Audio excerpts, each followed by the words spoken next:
Okay guys, welcome to another sensational coin roll hunting video. This is our fourth video since we've returned to YouTube, and we've got a good one for you today. And we know that many of you have subscribed to the channel. We want to thank you very much for subscribing to us, and we hope you enjoy the content that we put out. I want to give a special thanks to Liberty Coins for giving us a shout out and in turn allowing us to have many new subscribers that we've been able to interact with. So thank you very much, Liberty Coins, for the mention. Now today we're going to be doing a nickels hunt, and we're going to do a series that I'm very excited to introduce to you guys called the Go Until We Buffalo series. Yes, we are going to coin roll hunt several boxes of nickels until we find that elusive buffalo nickel. One of my absolute favorite coins in general, and certainly one of my favorite coins to find coin roll hunting. So before we get into the video, I wanted to share with you some statistics that I've found by doing other coin roll hunts in the past. Now in 2017, I hunted 50 boxes of nickels, and I found that for the buffalo, about 1 out of every 3 boxes on average yielded a buffalo nickel in 2017. In 2018, I hunted 58 boxes of nickels, and 1 out of every 4 boxes actually ended up giving us a buffalo. In 2019, I upped my game a little bit. I hunted 79 boxes, and of those 79, we had a really big spill that kind of skewed the numbers a little bit, but we ended up finding 73 buffalo nickels for 2019, which means we averaged a little less than 1 per box. Now, granted, those numbers were slightly skewed because of the big buffalo spill that we found in a couple of rolls that we got from some customer wraps at a bank. But nonetheless, that is the statistics. If you average those together, it's somewhere in the ballpark of 1 out of every 3 boxes should yield a buffalo nickel. And so with that in mind, I wanted to give you this Go Until We Buffalo series so that way you could see firsthand how long it would take us to find that buffalo nickel. We did spear us a buffalo. I hope you enjoy the video. Let's don't do any more jibber jabbering. Let's get right into it. I hope you enjoy the hunt. Okay, here we go with box number 1 in the Go Until We Buffalo series. So let's check this one out. Let's see, I have not opened it yet. I can tell by the other end that these are circulated nickels, which of course is very important. So let's open this thing up. And I don't see anything spectacular jumping out at me there on the enders. So we'll go ahead, we'll get started, and we'll bring you in as soon as we find something. Okay, we're just shy of halfway of box number 1, and we got our first significant find here. Now, we found a couple of coins from the 40s. We got 2 1946s, got one from the 50s, a 1952S. That was kind of cool to find, and we also found a Canadian coin from 1988, a significant year to me. But this is our first significant find, and as you can see here, it was kind of in the middle of the roll. And it is a 1939 Jefferson nickel. Now, there was only 2 years of the 30s where the Jefferson nickel was actually produced, 1938 and 1939. And so there's not, while there were actually a lot of them minted, there's not a whole lot of them remaining in circulation anymore. So to find a 1939 is significant. Now, if we flip this thing over and have a mint mark, we're really going to be in business, but as you can see, no mint mark. So just a 1939p Jefferson nickel. So still really cool find. Really neat to find something 80 plus years old, still floating out there in circulation. So wanted to bring you in for that. We're going to keep going through the box, and we'll bring you back in if we find something else. Okay, we're still working box number 1 in the Go Until We Buffalo series, but we've got something pretty exciting. We want to bring you in. We want to show you. Now, as you're looking at this roll here, hopefully the lighting is good and you can see what we're looking at. But if you look right here in this little section, you can see there is a coin there that is just a little bit darker than all the other coins. And this one actually isn't quite as much of a contrast as what I normally see whenever I pull one of these types of nickels. But let's pull it out. And as you can see here, we have a 1945 nickel, Jefferson nickel. Now, what's significant about a 1945? Well, let's flip this thing over. And as you can see, there is a mint mark there on top of the Monticello building. There was only just a couple of years, 1942 through 1945, where they made nickels this way with the mint mark there on top of the building. And what really makes this find so significant is the fact that this coin is actually 35% silver. So this is our first silver nickel of the box. That is the only time period where you can actually find nickels that have silver in them. 35% silver is what the mint put in these nickels for those particular years. So awesome find. Roll 34 of the box. We still got a few more rolls to go. Now, of course, we didn't say we were going to go until we silver. We said we were going to go until we buffalo. So the hunt will continue. Stay tuned. Okay, so 7 rolls left in box number 1. And we got another 1939. So we're in the 30s. We're really, really close. We haven't hit the buffalo yet. But potentially this 1939 could also have a mint mark on the side there beside the Monticello building. Let's flip it over and see. And unfortunately, this one does not have the mint mark there to the right of the Monticello building. So another 1939 Philadelphia. Another really cool find. Finding coins from the 30s. Very, very exciting. We're going to keep going through this box. We're getting closer to that buffalo. Stay tuned. Okay, that is the end of box number 1. You can see here, box number 1 has been gone through and has been rewrapped and is ready to be shipped back to the bank. An awesome box. We did get a 35% silver Jefferson nickel. Very excited about putting that into the collection. No buffalo as of yet. So we're going to move on to box number 2. And we're going to narrow down that buffalo. We're certainly closer than when we started. We're 50 rolls closer. We're 2,000 nickels closer. Let's keep going.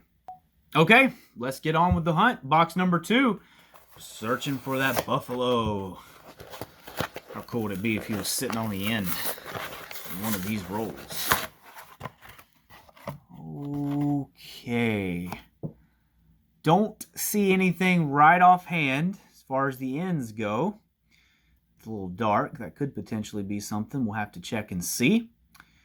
But we'll get started, and I will bring you in as soon as we find something worth mentioning. Okay, this is the conclusion of box number 2. We have them all wrapped. We're ready to send them back to the bank. Box number 2 did not produce any silver this time. And of course, it didn't produce our buffalo that we're still looking for. But these were some of the key finds that we were able to find from this particular box.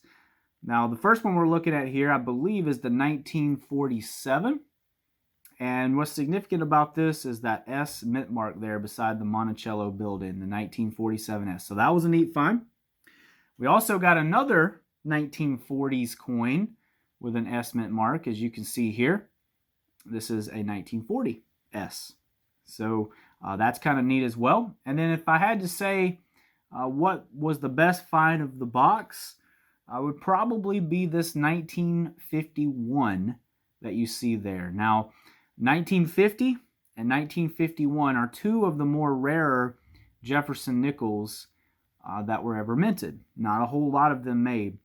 And so anytime you can get a 50 or 51 Philadelphia or Denver, you've got something that's pretty decent. So I would have to say those were the 3 key finds of the box. We still haven't found our buffalo, but we're getting closer. We're 4,000 nickels in. We're 50 rolls in. Let's move on to box number 3. Okay, we are now on to box number 3. Sorry, I misspoke at the end of the last segment there. We actually have done 100 rolls and 4,000 nickels. 100 rolls and 4,000 nickels. So now we're on to box number 3. Let's open this bad boy up. Let's see if there's anything good that's going to jump out for us here on the ends. Okay. What is this right here? No. Don't see anything. The good news is they're certainly circulated, so we'll dig into them. We'll be sure to bring you in if we find anything important. Okay, I wanted to bring you in for this. It wasn't a really good find, but it almost was a really good find. And I want to show you this nickel right here that we found in this roll. Now, as you can see here, this is a 1942. And for 3/4 of the year of 1942, they made these nickels out of normal materials that you would normally see in just about any nickel that you would get. But for quarter number 4 of 1942, that's when they began the silver nickel for the war efforts during that time. And so we do have a 1942 here, but as you flip it over, you can see there is no mint mark there above the Monticello building. So we know for a fact this is not a silver war nickel that's 35% silver, just a normal 1942. There's also no mint mark out beside the Monticello building. So this is just a 1942 regular minted coin. So we were close. We almost got our second silver of the hunt, but not quite. So we'll bring you back in as soon as we find something else. Okay, box number 3. We're actually on roll number 49. We haven't found a whole lot yet up to this point, but this was kind of an interesting nickel. If you look closely here at the picture that we have, you can actually see this nickel is slightly misstruck. Now, some coins are going to be a little bit misstruck, but this one is a little bit more pronounced. In fact, if you look there at the 1982, you can see it almost affects the date a little bit. So I usually don't collect a whole lot of errors or misstruck coins, but when it's pretty obvious like this one, I go ahead and keep these and put them in the collection. It's just really neat, especially when it's interfering with the date, which this one you can clearly see is a 1982, but it is very, very close to missing there on that too. So kind of a neat find. Haven't found a whole lot in this box. I've got about 7 or 8 1940s coins, but nothing too crazy. So wanted to bring you in to show you this. We have one roll left, and then we'll go ahead and move into box number 4. Okay, that is the end of box number 3. Our buffalo must be hiding in box number 4.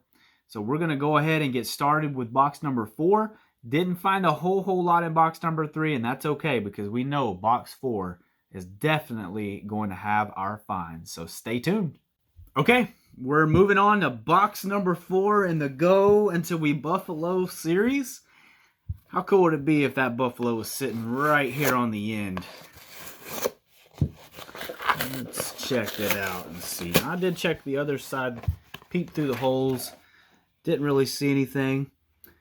This is kind of neat. These wrappers are actually a little bit different than the other wrappers that I've been working. The other 3 boxes had wrappers like this. As you can see, this one actually has a slightly different wrapper. I wonder why. Man, that's maybe good for us.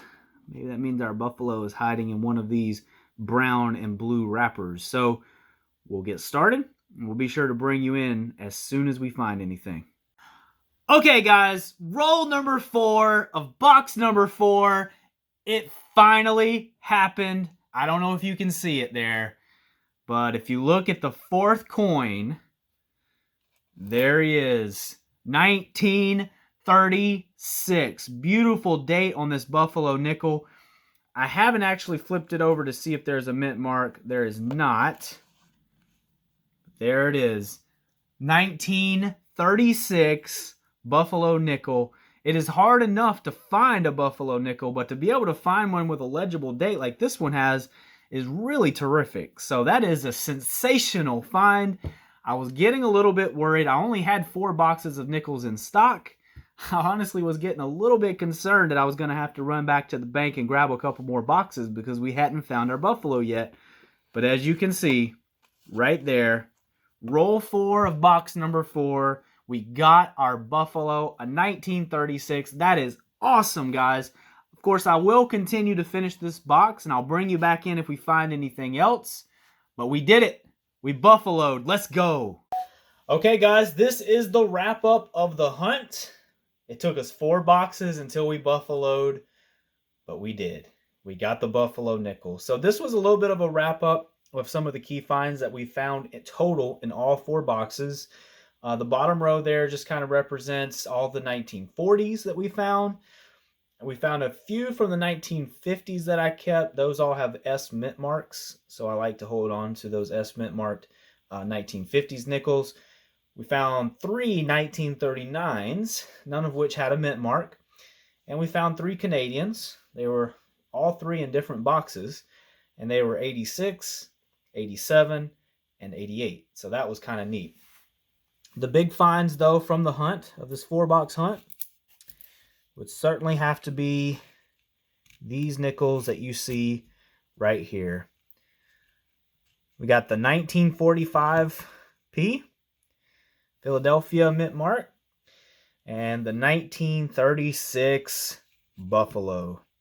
We said we were going to go until we buffaloed, and we buffaloed. There it is. 1936. Awesome to see a legible date. Such a cool nickel. I would say the Buffalo nickel is one of, if not my favorite coin to be able to find. And it's so cool when it jumps out. As you saw when we found it, it actually came out on the Indian head side with the date, so I knew exactly what it was. Sometimes it comes out with the Buffalo side, and flipping that thing over, you never know what year you're going to find, if there's going to be a mint mark or if there's going to be a date at all that you can read. So always neat to be able to find a Buffalo nickel with a date. We got one, 1936, we buffaloed. So guys, I hope you enjoyed this collection. I hope you enjoyed this video. If you did, please leave us a comment down below and subscribe. Don't forget to hit the bell, get the notifications, hit the Liberty Bell in honor of the Benjamin Franklin $50, and smash that bell so that you can be clued in whenever we drop new videos. We have lots more content coming, so stay tuned. We hope you enjoyed the hunt. Until we see you again, we'll catch you on the next one.